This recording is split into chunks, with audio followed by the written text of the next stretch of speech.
જય સ્વામિનારાયણ. આજના દર્શન.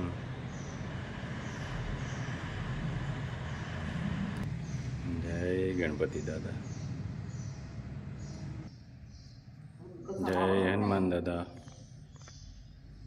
જય કાષ્ટભંજન દેવ. મોર્નિંગ બધાને. જય સ્વામિનારાયણ. ઓમ શાંતિ. મમ્મી જય સ્વામિનારાયણ. જય સ્વામિનારાયણ. ઓમ શાંતિ. ઓમ શાંતિ.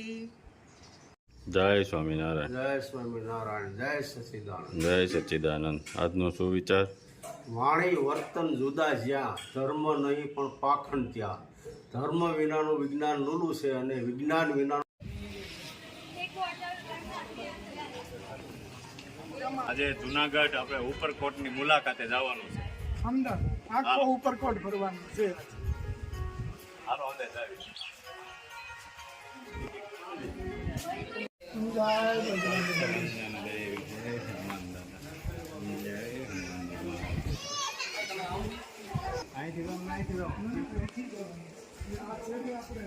જય ગણપતિ દાદા. પહેલાના રજવાડાના આ રીતના ગેટ હતા બધા. ઉપરકોટની અંદર આવા અનેક ગેટ આવે છે.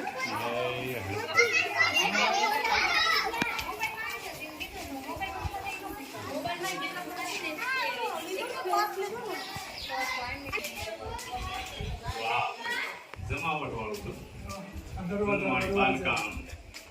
બાંધકામ નવા કર્મચારી સાબેન જોરદાર ઉપરકોટ. જે આગળ ફરતા ફરતા ફરતા અહીંયા આવવાનું છે. અહીંથી પછી નીચે આવવાનું છે. વડલો જો ભગત ઉપર છે.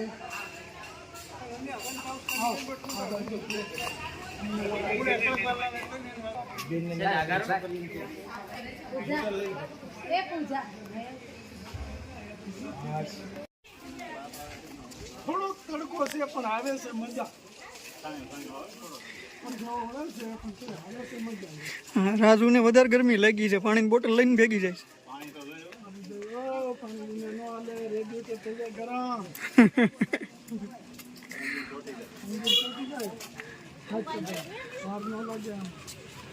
ગાડી આવે એમાં બેસી જવાનું.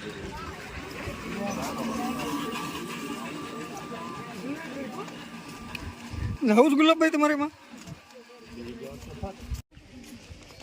પેલું કટકાનો દો હશે ને કટકણા ગીરના ને હવજડા હિંગળ પીવે એના નમણા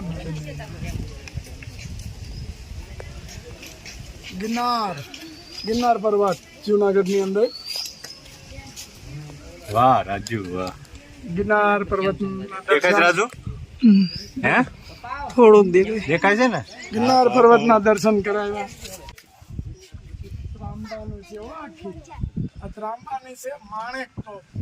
જ્યારે જુનાગઢ ઉપર ચઢાઈ થતી ત્યારે આ તોપનો યુઝ કરતા. એ આ માણેક તોપ છે.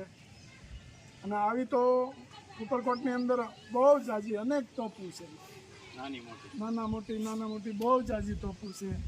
આની અંદર આખી ત્રાંબાની છે. જોઈ લો. પેલા આપણે ત્યાં જૂનવાણી આવી તોપો આવતી.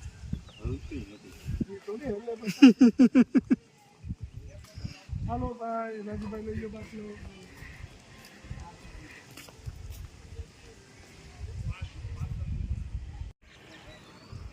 કડી વાવ અને નવઘણ કૂવો છે જુનાગઢની અંદર કહેવાય છે.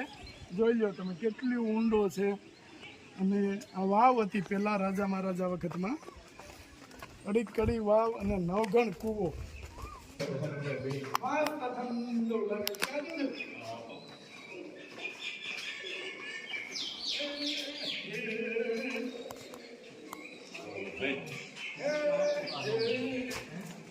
જો આમ જો ઉપર જો અહીંથી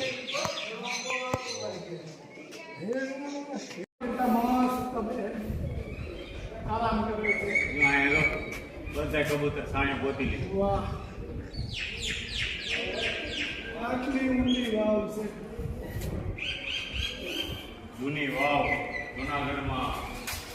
કડી વાવ કડી વાવ અને નવઘણ કૂવો. આખા જુનાગઢને આમાંથી પાણી પૂરું પડતું. જ્યારે રાજાશાહી હતી ત્યારે આખા જુનાગઢને આની અંદરથી પાણી પૂરું પડતું. કારણ કે આ રજવાડા વખતની છે આ ભાઈ. બરાબર, ચાલો આખા ઉપરકોટના દર્શન કરાવીએ. હાલો, વાળના દર્શન કરવા જોઈએ ને. ઓલાની કોઈ કહેવત છે ને કાકા? હા, ત્યાં નો જોઈ જીવતો મૂવો એવું કાંઈક છે.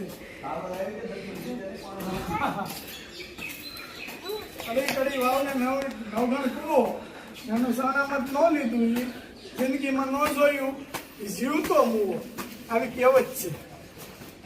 પેલા ઓલા સૈનિકો યુદ્ધ કરતા છે હા, તો એ તો અહીંયા બંદૂકો લઈને ઉભા રહેતા છે ને ટોપ ગોળા. ટોપગોળા અને પેલા તો શું છે જામનગરી રાખતા, અને હજી ઈ કહેવત છે જામનગરી. રેડી, અહીંયા ઊભા આમ કરીને અને આડા ઊભા આમ કરીને ગમ જવા દે, ઠાર મરાયો ત્યાં કણે, અને પછી આની આડા વહી આવતા. હા, સીધો ગિરનાર દેખાય એ તો ગિરનારો ગરો દત્તાત્રેય. વાહ, ચાલો.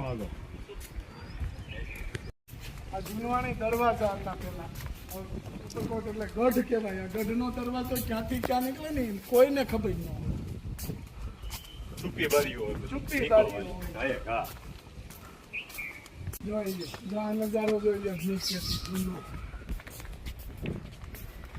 અને મેન મહત્વનું એ છે કે સફાઈ કેટલી આમ મસ્ત ચોખ્ખું છે. નહીં તો અહીંયા અનેક આવતા હોય.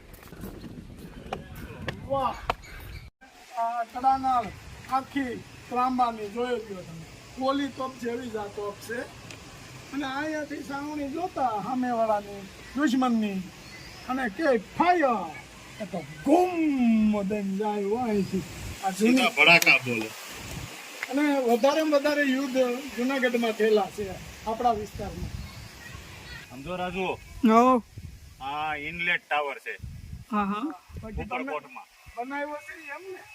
એન્ટિક. શું છે ખબર? સરોવર છે.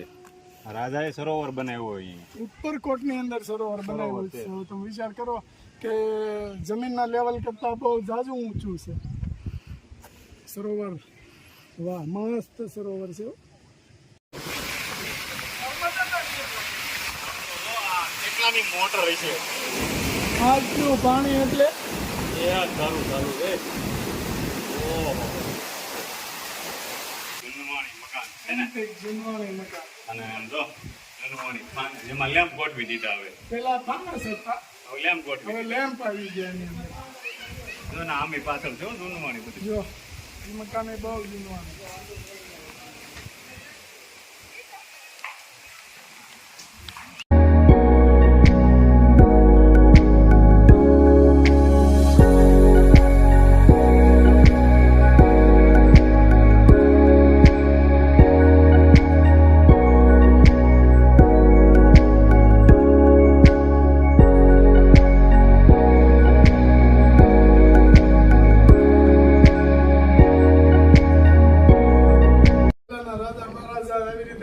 ખાવા હાટુથી જો આ બધું બનાવ્યું, અને આવી જ રીતે બે હતા પ્રધાનજી કે જી મહારાજ.